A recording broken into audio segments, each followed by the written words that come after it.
Student good morning. Class 10th के student social science में geography में लेसन नंबर 4 पढ़ रहे हैं, कृषि एग्रीकल्चर। और इसमें लॉन्ग के क्वेश्चन आंसर हो गए थे। कुछ हम लोग लघु के क्वेश्चन आंसर देखेंगे यहाँ पे। और जैसा कि हमारा लेसन ही कृषि है, तो हम लोग कृषि से संबंधित सारी चीजें इसमें पढ़ रहे हैं इस लेसन में। अभी हम लोग देखेंगे यहाँ पर एक क्वेश्चन लिखा हुआ है, थर्ड क्वेश्चन है ये लघु का।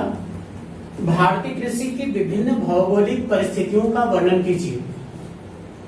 तात्पर्य इसका ये है कि भारत में यदि किसी भी फसल का उत्पादन किया जाता है तो उसके लिए कौन कौन सी भौगोलिक परिस्थितियां आवश्यक होती है।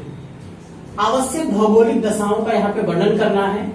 और भौगोलिक दशाओं में हम देख सकते हैं कि आपके यहाँ पे तापमान कितनी होनी चाहिए, वर्षा कितनी होनी चाहिए, कौन सी मिट्टी किस फसल के लिए उपयुक्त होती है, और वो फसल जो है किस क्षेत्र में यानी किस राज्य में उगाई जाती है। ये सारी चीजें इसमें भौगोलिक परिस्थितियों का हम लोग यहाँ पे वर्णन करेंगे, यहाँ पे हम लोग चर्चा करेंगे।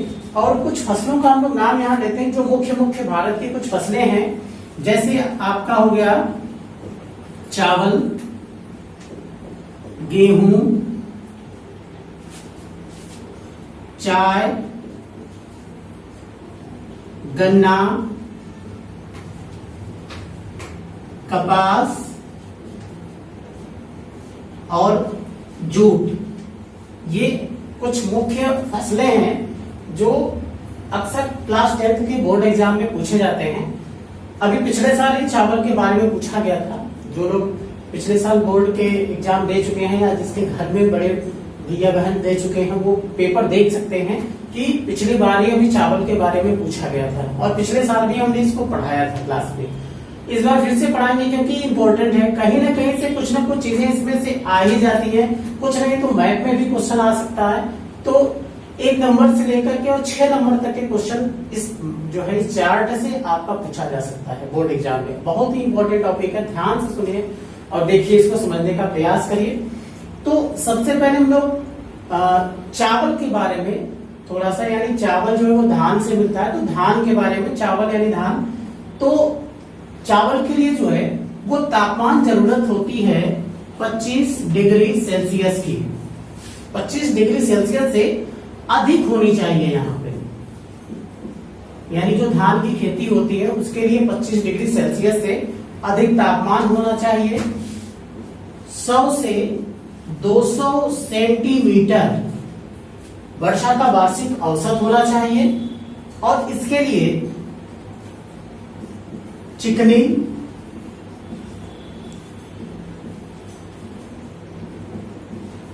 कछारी, दोमट मिट्टी की जरूरत होती है। दोमट मिट्टी जो है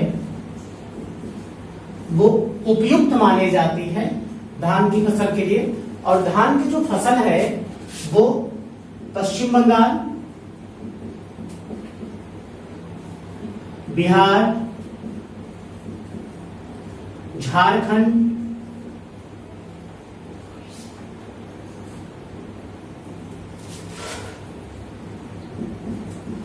उत्तर प्रदेश,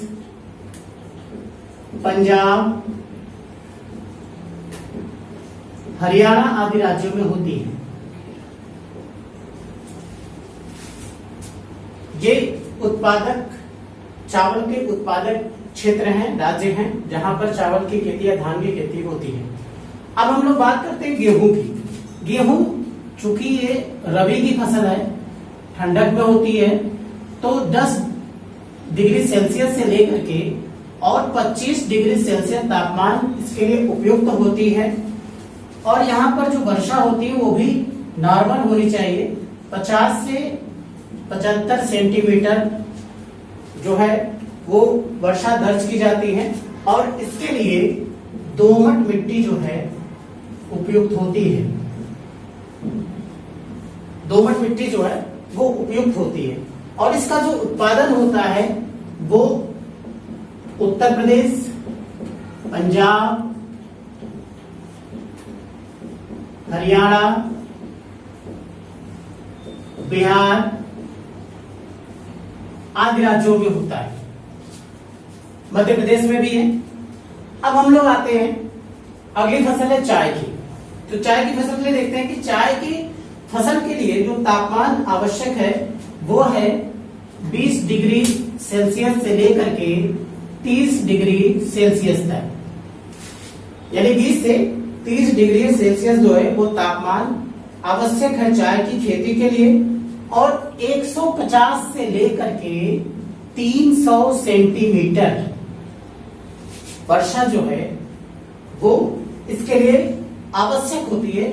लेकिन जरूरी यह है कि जो वर्षा है, वर्षा की बूंदें पत्तियों पर पड़े और वर्षा जो है वो वर्षा का जल जड़ों में एकत्रित ना होने पाए, नहीं तो ये जो चाय के पौधे हैं वो सूख जाते हैं। तो यहाँ पर वर्षा तो ज्यादा हो, पत्तियों पर पड़े, जड़ों में एकत्रित ना हो, इसलिए सीढ़ी नुमा खेती की जाती है कि जो पानी है वो बह करके नीचे ढाल के तरफ चले जाए। इसके लिए जो है उपजाऊ पर्वतीय मिट्टी उपयुक्त होती है। उपजाऊ पर्वतीय मिट्टी, उपजाऊ पर्वतीय मिट्टी जो है चाय की खेती के लिए उपयुक्त होती है।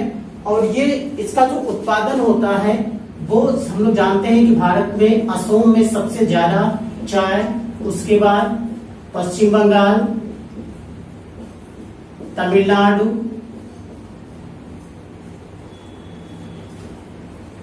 केरल, उत्तराखंड आदि राज्यों में होता है। अब हम लोग यहाँ पे देखेंगे गन्ने की फसल के लिए। तो गन्ने की फसल के लिए जो है वो 30 डिग्री सेल्सियस से लेकर के और 38 डिग्री सेल्सियस यहाँ पे तापमान आवश्यक होती है। और इसके लिए 100 से 150 सेंटीमीटर वर्षा भी आवश्यक होती है। इसके अलावा यहाँ पर जो मिट्टी उपयुक्त होती है, चिकनी दोमट या काली मिट्टी या काली मिट्टी, क्योंकि गन्ने के लिए जो है अधिक सिंचाई की आवश्यकता होती है। तो जो चिकनी दोमट मिट्टी होती है या काली मिट्टी जो होती है उसमें नमी धारण करने की क्षमता अधिक होती है। तो यहाँ पर जो है इस मिट्टी में जो है गन्ने का उत्पादन अधिक मात्रा में होता है। अब ये इनके क्षेत्र कहाँ कहाँ हैं? एक तो उत्तर प्रदेश, महाराष्ट्र, पंजाब, तमिलनाडु,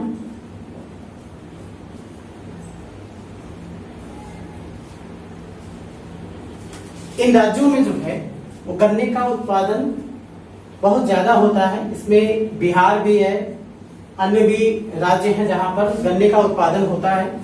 अब हम लोग कपास देखते हैं। कपास का सबसे ज्यादा जो उत्पादन होता है वो महाराष्ट्र, गुजरात में होता है। तो हम लोग देखेंगे यहाँ पर कि यहाँ पर इसके लिए 30 से 35 डिग्री सेल्सियस तापमान की आवश्यकता होती है, यानी गर्म प्रदेशों में होता है। 50 से 100 सेंटीमीटर वार्षिक वर्षा इसके लिए आवश्यक है। और इसके लिए जो मिट्टी है वो आर्द्रता युक्त चिकनी व काली मिट्टी होती है। चिकनी, काली मिट्टी इसके लिए आवश्यक है। कपास का उत्पादन आर्द्रता युक्त जो है वो चिकनी काली मिट्टी जो है इसके लिए उपयुक्त होती है। और जो कपास है उसका उत्पादन गुजरात, महाराष्ट्र, मध्य प्रदेश, तमिलनाडु आदि राज्यों में होता है। तो ये कपास जो है, कपास को काली मिट्टी की फसल भी कहते हैं। काली मिट्टी में ज्यादा इसका उत्पादन होता है। अब हम लोग जूट की बात करते हैं। जूट के लिए 25 डिग्री से लेकर के और 35 डिग्री सेल्सियस तापमान की आवश्यकता होती है। 100 से 200 सेंटीमीटर वार्षिक वर्षा की आवश्यकता होती है यहाँ पर। और इसके लिए दोमट डेल्टाई मिट्टी आवश्यक है। दोमट डेल्टाई मिट्टी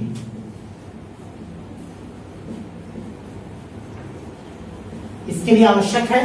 और ये जो जिन क्षेत्रों में ये होता है वो है पश्चिम बंगाल, असम, बिहार, झारखंड आदि राज्यों में।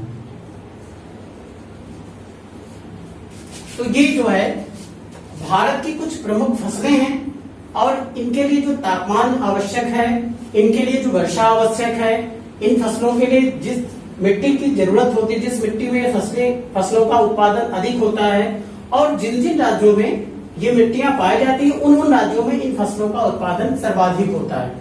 तो हम लोग यहाँ पर देख सकते हैं कि ये जो भौगोलिक परिस्थितियां हैं वो इन फसलों के लिए यहाँ पर जो है उपयुक्त होती है। और हम लोग इन सबको मैप के भी माध्यम से समझ सकते हैं। मैप में भी देख सकते हैं कि चावल का उत्पादन सबसे ज्यादा पश्चिम बंगाल में होता है, गेहूं का उत्तर प्रदेश में होता है, तो उत्तर प्रदेश, पंजाब, हरियाणा, तो ये राज्य जो है वो कहाँ मैप के माध्यम से भी थोड़ा सा हम लोग समझने का प्रयास करेंगे। ओके स्टूडेंट,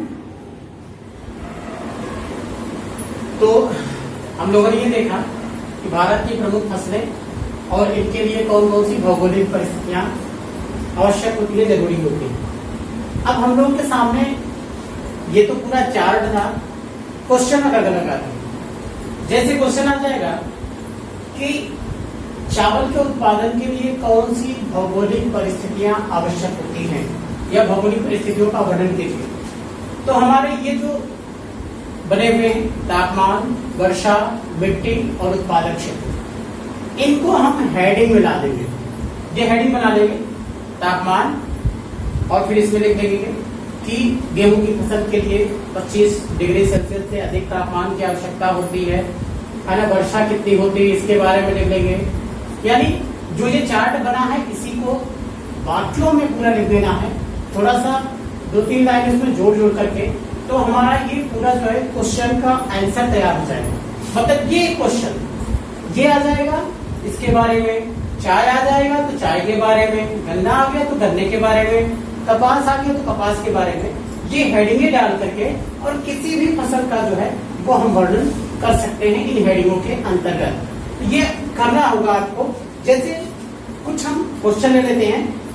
एक पेय फसल का नाम बताइए। पेय फसल यानी पीने योग्य फसल का नाम बताइए, उसको उगाने के लिए अनुकूल भौगोलिक परिस्थितियों का विवरण दीजिए।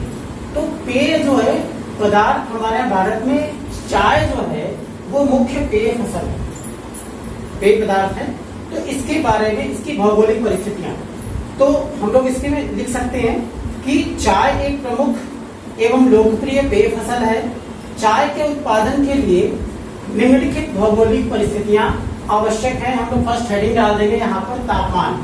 और तापमान क्या, चाय के उत्पादन के लिए 20 डिग्री सेल्सियस से 30 डिग्री 20 डिग्री सेल्सियस से 30 डिग्री सेल्सियस तापमान की आवश्यकता होती है। फिर हेडिंग डाल देंगे वर्षा। वर्षा में लिख देंगे चाय के उत्पादन के लिए सीढ़ीदार खेतों की आवश्यकता होती है। इसके लिए 150 से 300 सेंटीमीटर 150 से 300 सेंटीमीटर वर्षा होना आवश्यक है। परंतु यह ध्यान रहे, अब इसमें थोड़ा सा जोड़ना पड़ेगा, परंतु इसमें यह ध्यान रहे कि पानी खेतों में नहीं रुकना चाहिए। इनकी कोमल पत्तियों के लिए वर्षा की बौछारों की लगातार आवश्यकता होती है। ये हम लोग वर्षा में लिख देंगे। फिर मिट्टी हेडिंग डाल देंगे और मिट्टी में लिखेंगे कि